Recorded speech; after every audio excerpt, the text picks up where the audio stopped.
हर साल लाखों बच्चे सीयूईटी का एग्जाम देते हैं, पर कुछ ही ऐसे बच्चे होते हैं जो एक्चुअली में अपना नाम मेरिट लिस्ट में देख पाते हैं। प्रॉब्लम ये नहीं है कि रिसोर्सेज कम है, बट प्रॉब्लम यहाँ पर आती है कि कंफ्यूजन बहुत ज्यादा है, इतना ज्यादा कि मतलब इसका एक्सप्लेनेशन नहीं दिया जा सकता। पेड बैच लूं या फिर यूट्यूब से पढ़ूं, पेपर टफ होगा या फिर इजी होगा, कंपटीशन का क्या होगा।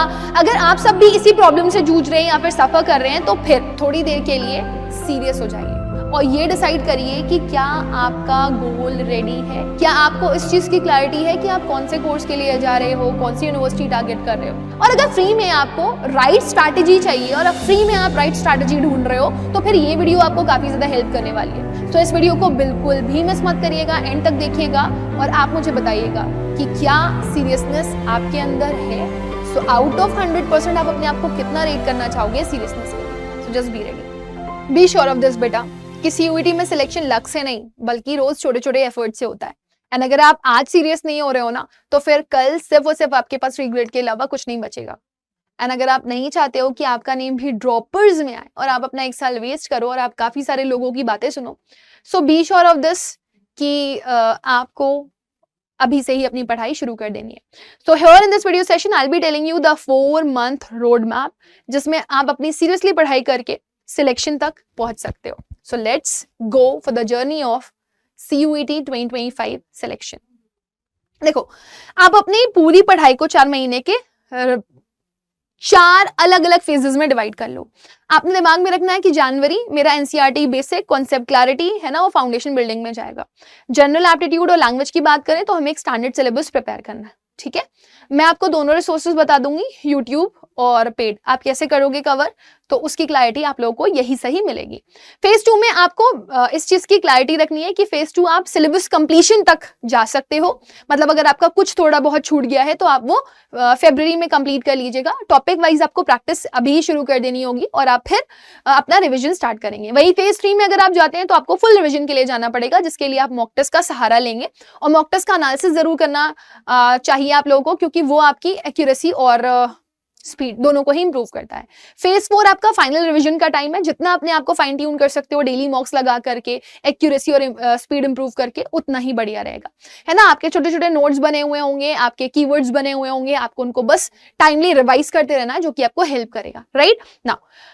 ये सब स्टार्ट करने से पहले सबसे पहले आप सभी लोगों को सीयूईटी के बारे में थोड़ा बहुत इन्फॉर्मेशन होना चाहिए। तो मैं आपको बता दूं, सीयूईटी का एग्जाम आपका कंप्यूटर बेस्ड टेस्ट होगा, है ना। ऐसी बातें चल रही हैं कि हो सकता है कि आपका पेपर ऑनलाइन हो ऑफलाइन हो, but online he maximum prefer करते हैं। 2024 में हुआ भी था ऑफलाइन, काफी मिसमैनेजमेंट हुआ, तो चांसेस है बट बहुत रेयर है। न्यूज में चर्चाओं में चीज बनी हुई है, लेकिन बहुत रेयर ही चांसेस है कि आपका पेपर जो है वो पेन पेपर मोड पे होगा। टोटल आपके जो सब्जेक्ट्स हैं यहाँ पर, मैक्सिमम नंबर ऑफ सब्जेक्ट वो आप 5 ले सकते हैं, जिसमें एक लैंग्वेज ले लो आप, है ना, 4 डोमेन्स ले लो, 2 लैंग्वेजेस ले लो, 3 डोमेन ले लो, है ना, या फिर एक लैंग्वेज एक जनरल एप्टीट्यूड टेस्ट के साथ आप बचा हुआ डोमेन भी ले सकते हो 3। सो नंबर ऑफ सब्जेक्ट आपको 5 चाहिए, तो आप कैसे भी अपना कॉम्बिनेशन चेंज कर सकते हो, है ना। बस बी श्योर ऑफ दिस कि आपको यहाँ पर नेगेटिव मार्किंग देखने के लिए मिलेगी। 50 क्वेश्चन आएंगे, हर एक क्वेश्चन करना कंपलसरी है, कोई चॉइस नहीं है। तो आप +5 मार्क्स करेक्ट के लिए लेकर के जाओगे, लेकिन -1 मार्क रॉन्ग के लिए भी लेकर के जाओगे। तो आपका ज्यादा फोकस होना चाहिए कि मैं एक्यूरेसी मेंटेन करके चलूं, नहीं तो मैं नेगेटिव मार्किंग में जाऊंगा। अगर पेपर ईजी आ गया ना तो बहुत ही ज्यादा हालत खराब होने वाली है आप लोगों की, क्योंकि कॉम्पिटिशन बहुत तगड़ा हो जाता है जब पेपर इजी आता है। तो बच्चे हमेशा टफ टफ टफ टफ का पूछते हैं, लेकिन इजी की वजह से उनकी हालत खराब हो जाती है, राइट। अपना 12th बहुत अच्छे से फोकस करो, एनसीईआरटी डोमेन्स आपका तैयार करवा देगी। रही बात लैंग्वेज जीएटी की, तो वो आपको सीयूईटी अड्डा तैयार कर देगा। थोड़ा सा डिफिकल्टी ट्रेंड को समझने की कोशिश करते हैं यहाँ पर। सीयूईटी 2023 से लेकर के 25 का सबसे पहला पेपर 22 में हुआ, बहुत इजी था, कुछ एज सच देखने के लिए ही नहीं मिला आपको। मतलब इंग्लिश देखोगे सुपर इजी आई, है ना। जनरल एप्टीट्यूड टेस्ट देखोगे, थोड़ा भी बच्चों ने प्रैक्टिस किया हुआ है तो आराम से क्वेश्चन कर पा रहे हैं। वहीं अगर आप डोमेन्स को देखोगे तो बेसिक ऊपर से क्वेश्चंस जो आपके नॉर्मल एनसीईआरटी के पीछे के क्वेश्चंस थे वो उनको एमसीक्यू फॉर्मेट में दे दिया गया था। आपका पेपर एमसीक्यू फॉर्मेट रहता है, याद रखिएगा। 2023 में थोड़ा सा ट्रेंड और बढ़ा, है ना। ये वर्सटाइल मोड पर गए, थोड़ा सा वेरिएशन ऑफ क्वेश्चन देना शुरू कर दिया, मिक्स क्वेश्चन देना शुरू कर दिया। इंग्लिश में ग्रामर की तरफ बढ़ गए कि बच्चा कॉम्प्लिकेटेड वे में थोड़ा सा जाए, और वो जो भी बच्चा ग्रामर का थोड़ा भी नॉलेज नहीं रखता है वो नहीं कर पाएगा। जीएटी में थोड़ा और, जैसे लास्ट 6 महीने की जगह पे लास्ट 1 साल के करंट अफेयर्स दे दिए गए, क्वेश्चन को और कॉम्प्लिकेट और ट्रिकी करने की कोशिश करी गई। 2024 में बच्चों की हालत सबसे ज्यादा खराब हुई थी क्योंकि सबसे ज्यादा एक्सपेरिमेंट्स उसी में ही किए गए थे। 25 में फिर थोड़ा सा मिक्सचर देखा गया और लैंग्वेज का पेपर वोकैबुलरी से टफ बनाने की कोशिश करी गई, है ना। जीएटी की बात करूं मैं तो मिक्स करके दिए गए, 2 चैप्टर के मिक्स क्वेश्चंस बना करके दे दिए गए। वहीं अगर आप डोमेन्स की देखोगे तो जो बीच बीच में चार्ट दिए गए होते हैं, एग्जाम्पल दिए गए होते हैं, उनसे क्वेश्चंस बना करके दिए गए। तो कट ऑफ अगर ट्रेंड को हम समझें, है ना, तो जो ऑब्वियसली ज्यादा कंपटीशन जिन कोर्सेज के लिए है तो उसमें ना मैक्सिमम डिफरेंस आपको 50, 60, 70 मार्क्स का देखने के लिए मिला। 2025 में अभी तक क्या हो रहा था 2024 तक कि आपके पास 40 क्वेश्चन की चॉइस थी तो बच्चा क्रीम क्वेश्चंस करके ओके हो जाता था। लेकिन अभी 2025 का पेपर टफ कैसे हो गया, सब करना है। अब सब करना है तो किसी के क्वेश्चन गलत होंगे तो कोई छोड़ेगा, तो इस वजह से जो मार्क्स का डिफरेंस हमें पहले 800 नंबर का पेपर होता था जहां कट ऑफ 780 790 जाती थी, वहीं 1000 में से 100 मार्क्स तक का डिफरेंस देखने के लिए मिल गया, 70 मार्क्स तक का डिफरेंस देखने के लिए मिल गया। तो जो 20-20 मार्क्स के डिफरेंस थे वो 180 मार्क्स के डिफरेंस में कन्वर्ट हो गए। तो आपको ये समझना जरूरी है बेटा कि जितना अच्छा कॉलेज, जितना अच्छा कोर्स, उतना तगड़ा कॉम्पिटिशन। और ये मत सोचो पेपर इजी आएगा तो कॉम्पिटिशन कम हो जाएगा, कॉम्पिटिशन और स्ट्रॉन्ग हो जाता है ना। तो पेपर टफ होता है तो गलत कहां पे होगे, जब आपने पढ़ाई अच्छे से नहीं करी होगी। सो आप हर तरीके से रेडी रहो। कुछ कोर्सेज के लिए कंपटीशन बहुत ज्यादा रहता है, जैसे बीए हो गया, बीकॉम हो गया, है ना। और अगर साइंस में मैं चली जाऊं तो वैसे तो ज्यादातर बच्चे नीट में चले जाते हैं, लेकिन मैथ्स ऑनर्स के लिए कंपटीशन ज्यादा रहता है, केमिस्ट्री के लिए कंपटीशन ज्यादा रहता है, राइट। चलो now be sure of this कि आपने अपनी प्रेपरेशन स्टार्ट कर देनी है। अब ये सितंबर चला गया, अक्टूबर चला गया, नवंबर चला गया, है ना। हम लोग हमेशा बात करते थे कि आपको इस टाइम पे कोर प्रिपरेशन करनी है, कोर प्रिपरेशन करनी है। अब तो दिसंबर गया ना, अब तो मेरी क्रिसमस आ गया, है ना। तो अब आपको थोड़ा सा इस चीज पे क्लैरिटी रखनी पड़ेगी बेटा कि अब आपका जो प्लानिंग है वो थोड़ा सा ज्यादा स्ट्रांग होना चाहिए। और ये जो प्लानिंग आपने करनी है उसमें आपको ये क्लैरिटी होनी चाहिए कि अब जो मैं दिसंबर के बाद अपनी तैयारी शुरू करूंगा उसमें मेरा जनवरी के आसपास ऑलमोस्ट सिलेबस क्या हो जाना चाहिए, कंप्लीट। सो लेट्स सी कि 4 मंथ कैलेंडर ओवरव्यू हमारा कैसा रहेगा। मंथ 1 में हम एनसीईआरटी, है ना, हमारा स्टैंडर्ड सिलेबस लैंग्वेज जीईटी में कॉन्सेप्ट बिल्डिंग शुरू करेंगे, है ना। मंथ 2 में हम सिलेबस फिनिश करने की कोशिश करेंगे, रिवीजन स्टार्ट करेंगे, जिसके बारे में मैंने पहले भी बात करी। 3rd में हम फुल सिलेबस रिवीजन के लिए जाएंगे और मॉक टेस्ट स्टार्ट करेंगे, चाहे तो वीकली स्टार्ट कर सकते हैं, है ना। 4th मंथ में हम फाइनल रिवीजन कर रहे होंगे, हमारे नोट से पढ़ेंगे, हमारे मॉक टेस्ट का एनालिसिस करेंगे, वीक एरियाज को स्ट्रॉन्ग कर रहे होंगे, क्योंकि मई में सिर्फ 15 दिन बचते हैं बेटा। तो 15 दिन कब चले जाते हैं पता ही नहीं चलता। अब इसको थोड़ा स्ट्रांगली समझने की कोशिश करो कि हम करने क्या वाले हैं। हमारा गोल क्या रहने वाला है कि हमारा बेसिक स्ट्रांग होगा, है ना। इन पे हमें किस किस चीज पे वर्क करना है। सबसे पहली चीज लैंग्वेज में हमें रीडिंग कॉम्प्रिहेंशन, ग्रामर और वोकैबुलरी को स्ट्रॉन्ग करना है। तो हमें ये पता होना चाहिए कि पहले हमें इसको पढ़ना कैसे है, इसमें रूल्स क्या क्या हैं, है ना। और हमारा प्रैक्टिस करना है तो हमें क्या चीज अवॉइड करनी चाहिए, किस तरीके से क्या अप्रोच होनी चाहिए हमें क्वेश्चंस को करने की, ये हम यहाँ पे लैंग्वेज में सीख रहे होंगे। डोमेन्स में जाओगे, एनसीईआरटी को लाइन बाय लाइन रट्टा मार लो, इट्स इंपॉर्टेंट। जीएटी में जाओगे, reasoning, quants and current affairs के डेली नोट्स बनाना शुरू कर दो। वहीं आप रीजनिंग के लिए, रीजनिंग हो जाती है इजी, क्वेश्चन प्रैक्टिस पे ज्यादा ध्यान दो। मैथ्स के लिए एक बार तो आपको सिलेबस में गो थ्रू करना ही पड़ेगा, आपको चैप्टर्स पढ़ने पड़ेंगे, है ना। वीकली आप क्या कर सकते हो, आप छोटे छोटे टेस्ट देना शुरू कर दो। अड्डा की सीयूईटी अड्डा की ऐप पर जाओगे ना, करियर्स अड्डा की ऐप, करियर्स अड्डा के नाम से होगी, आप क्विजेस दो छोटे छोटे, है ना। फॉर्मूलाज को नोट करो, फॉर्मूला शीट बनाओ, है ना, क्रोनोलॉजिकल ऑर्डर की शीट बनाओ, ये आपको काफी हेल्प करेगी। फोकस एरियाज एनसीईआरटी का कोर पार्ट होना चाहिए आपका, जो आपको काफी ज्यादा हेल्प करेगा। इसके अलावा वोकैबुलरी डेली बेसिस पर आप पढ़ेंगे और लॉजिकल जो रीजनिंग के क्वेश्चंस हैं, है ना, मैथ्स के क्वेश्चंस हैं, उनको डेली थोड़ा थोड़ा सॉल्व करेंगे, 4-5 करके सॉल्व कर लीजिए। या चैप्टर पढ़ रहे हैं तो सिर्फ यूट्यूब से या पेड से आप सेशन वॉच कर लीजिए। सिलेबस कंप्लीट करने के लिए आपका यहाँ पर एकदम गोल होना चाहिए, सीरियस में, मतलब कोई डिले नहीं, कोई बैकलॉग नहीं होना चाहिए, एक भी दिन मिस नहीं करना है। आपको सिलेबस हर हाल में खत्म करना है। डोमेन सब्जेक्ट खत्म कर लो, जितने बचे हुए हैं, जितना आपका बच रहा है ना, बचा कुचा सब खत्म करो। क्वांट्स, लॉजिकल रीजनिंग, है ना, जीके सब खत्म कर लो। अगर इंग्लिश खत्म हो गया आपका तो डेली 2 आरसी प्रैक्टिस करना शुरू कर दो, है ना। विकैप के क्वेश्चन 10 से 20 क्वेश्चन प्रैक्टिस करना शुरू कर दो। ग्रामर के क्वेश्चन प्रैक्टिस करना शुरू कर दो। नहीं है तो ग्रामर ड्रिल्स देख सकते हो आप, है ना। जैसे प्रैक्टिस क्वेश्चंस मैं ही करवा रही हूँ अगर वाईटी पर, है ना, या पेड में, तो वहां से कर सकते हो। आपका टारगेट ये रहना चाहिए कि आपके subject wise mini mock test हो। अगर मिनी मॉक टेस्ट नहीं भी कर पा रहे हो तो 50 क्वेश्चन डेली के तो आप सोल्व कर रहे हो, है ना। अपार्ट फ्रॉम दिस अपने एरर एनालिसिस जरूर करिए, आप क्या गलतियां कर रहे हैं, क्या इश्यूज आ रहे हैं आपको, कहां पर दिक्कतें आ रही हैं, है ना। तो जब ये प्रैक्टिस टाइम आप अपना स्टार्ट कर दोगे ना, तो पुराने चैप्टर का रिविजन भी हो रहा होगा और आप अपना सिलेबस भी कंप्लीट कर रहे होगे ना। अब इसके बाद हम चलेंगे हमारे मंथ 3 के ऊपर, जो हमारा रिवीजन प्लस मॉक टेस्ट का है। मैंने बोला ना मॉक टेस्ट आप चाहो तो आप वीकली भी दे सकते हो, but revision is very important. आप चाहो तो रिवीजन थ्रू मॉक टेस्ट भी कर सकते हो या प्रैक्टिस क्वेश्चंस भी कर सकते हो। तो मॉक टेस्ट दीजिए, आप कोशिश करिए 3 पर वीक दे दीजिए, एक हफ्ते में 3 दे दीजिए। सैटरडे बैठ रहे हैं 3 दीजिए और 3 का एनालिसिस करिए, है ना। तो आपने कोशिश करनी है कि आप अपनी मिस्टेक्स जो गलतियां कर रहे हैं वो डेली करें, है ना। उसके बाद आप देखें कौन कौन से टॉपिक्स में आपका लो स्कोर बन रहा है, तो आप उसको इंप्रूव करने की कोशिश करें। और आप अपनी जो प्रैक्टिस है वो टाइम बाउंड स्टार्ट कर दें। मतलब अगर आप एक भी क्वेश्चन लेकर के बैठे हुए ना, तो मुझे एक मिनट में कंप्लीट करना है ना, मुझे 10 मिनट में ये हर हाल में कंप्लीट करना है। आरसी लेकर के बैठे हो तो मुश्किल से मुझे 5 मिनट में आरसी कंप्लीट करना है, तो ऐसा आपका टारगेट होना चाहिए, है ना। और एक्यूरेसी ट्रैक करते रहिए। 10 क्वेश्चन किया, फटाफट चेक किया कहां पे मेरा आंसर गलत है, कहां पर सही है। तो गलत है तो क्यों गलत है, सही है तो क्यों सही है ना। फिर इसके बाद आपका टाइमर हर सेक्शन के हिसाब से आप देख करके उसको प्रैक्टिस करिए, वो आपको काफी हेल्प करेगा।